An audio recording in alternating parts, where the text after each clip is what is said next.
Morning. Morning.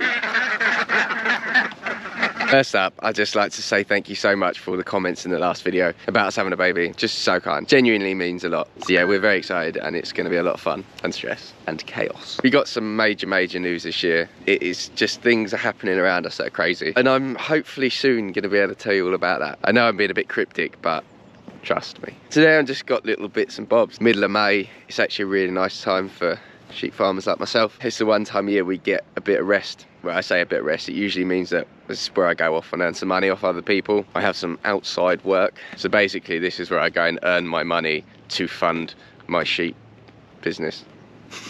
Such is the way of farming, I'm afraid. But yeah, so yeah, just having a couple of days just knocking about really. Got a couple of annoying little jobs niggling, but I can't actually get them done. So yeah, we're just gonna do the checks, have a lovely little day.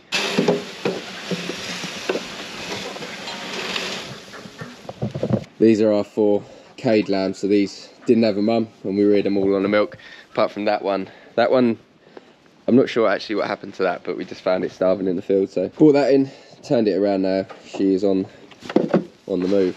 But yeah, they've done quite well. I'm actually quite happy with them. They're weaned now, they're just having a bit of grub, just give them a head start in life really. Do you want to hear something that's not funny at all? So Tallulah, basically our little house goat, she just roams the yard like a farm cat, mooching about, greeting all the people that come visit. But the other day, for some reason, she took a liking to cars and she started jumping on the bonnets and like tap dancing. I don't know what she was doing, but she's wrecked like 2 motors. They're like really scratched up. So now I've got to pay some damages. That's why you shouldn't own goats.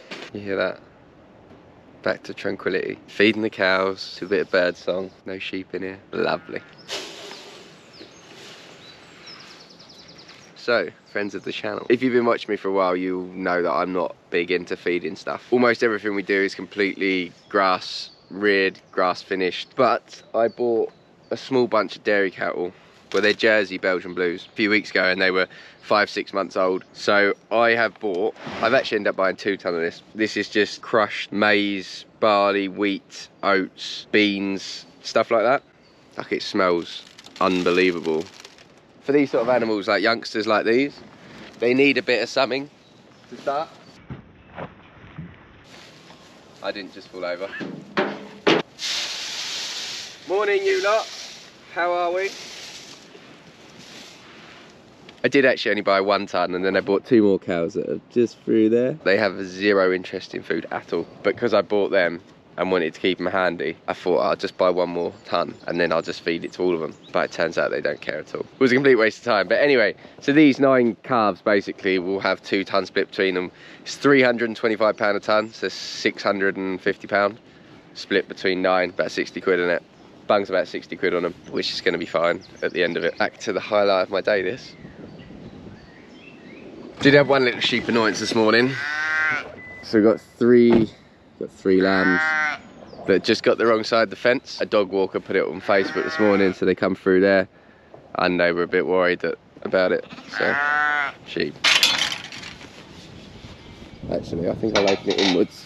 Like that. Come on, guys.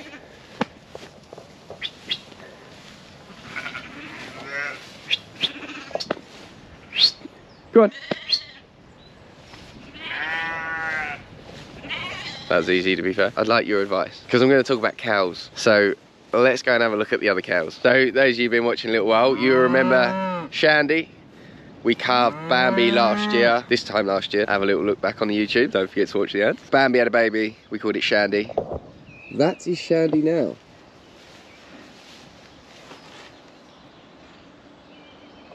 Pretty serious.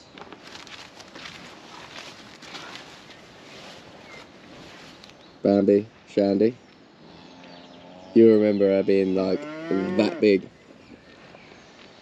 It's not a bad animal now. And then this is my Highland Friesian. Legend. And then that's her calf.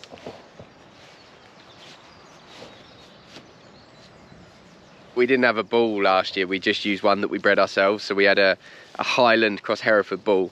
And he managed to get Bambi, so we knew he was capable. So we put him on that one, and that one, and he made those calves, so that one, and then these two.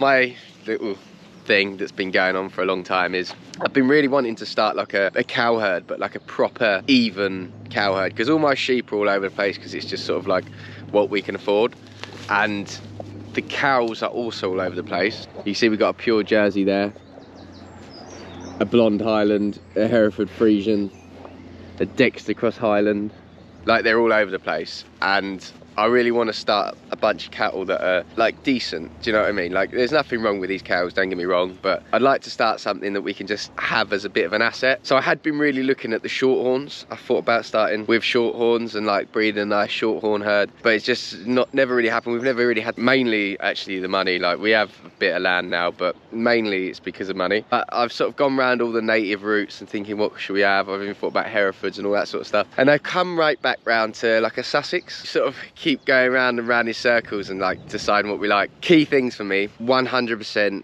grass reared and grass finished. I'm not knocking anyone that feeds their cattle. I just don't want to be in that system where I have to be chucking inputs into a cow to get the desired effect. So I wouldn't be able to farm a Limousin like I farm these cows, because they just wouldn't do. Well, I say that, I've never tried, but I would like something native that carries a bit of fat during the winter, because we wintered all these cows here on 15 bales of hay. 15 bales of hay and about 3 ton of fodder beet, and that is it. And they all look well for it, you know, it's not like I've starved them or killed them. They all look fine. I mean, that's a pure Jersey, she looks as good as anything. She's fine. But this here is a Sussex heifer, and I just look at that and I think, I mean, she's ready to go, mate. She's good to go. Not the biggest cow in the world. I'm never going to get top prices. That's never going to come to 2 grand like a Limousin might. But that there is a 1,200 pound cow, and it has genuinely cost me nothing. It's just been an asset on the side. Like obviously it costs a bit, like we buy all our hay in, it's time, we buy the fodder beet in, whatever, but it really is like pennies on the pound to farm that.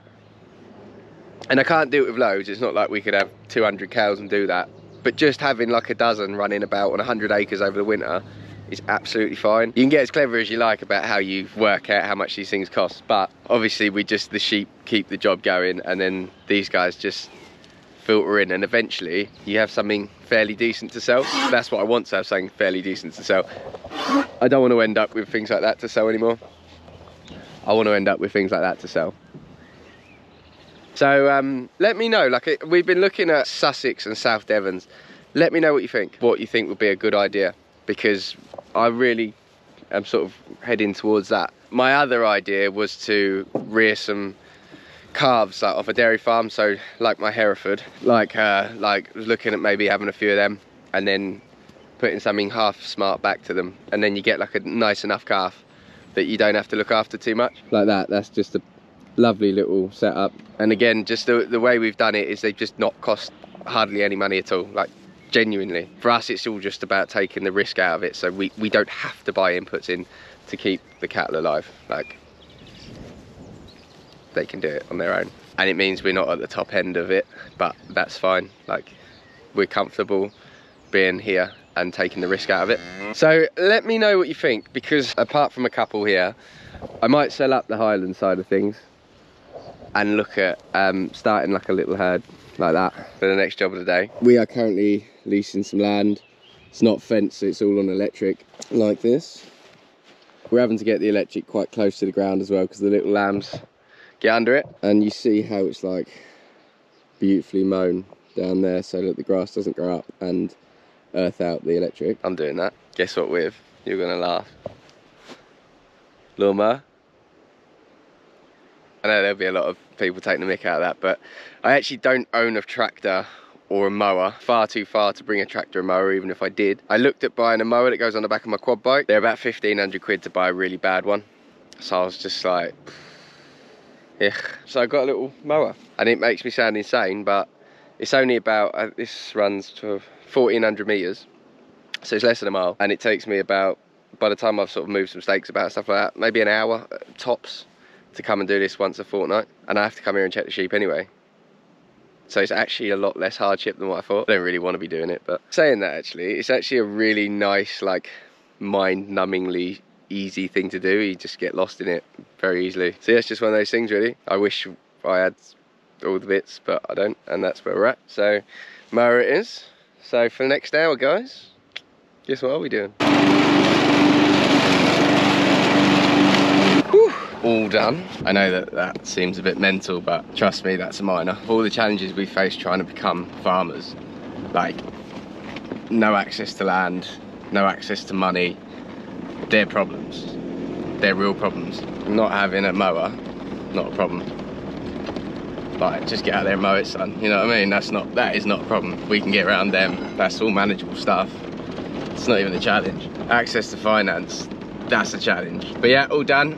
And I don't have to go to the gym, so 2 birds, baby. I think that's all for today, folks. Thank you very much for being here. Till next time.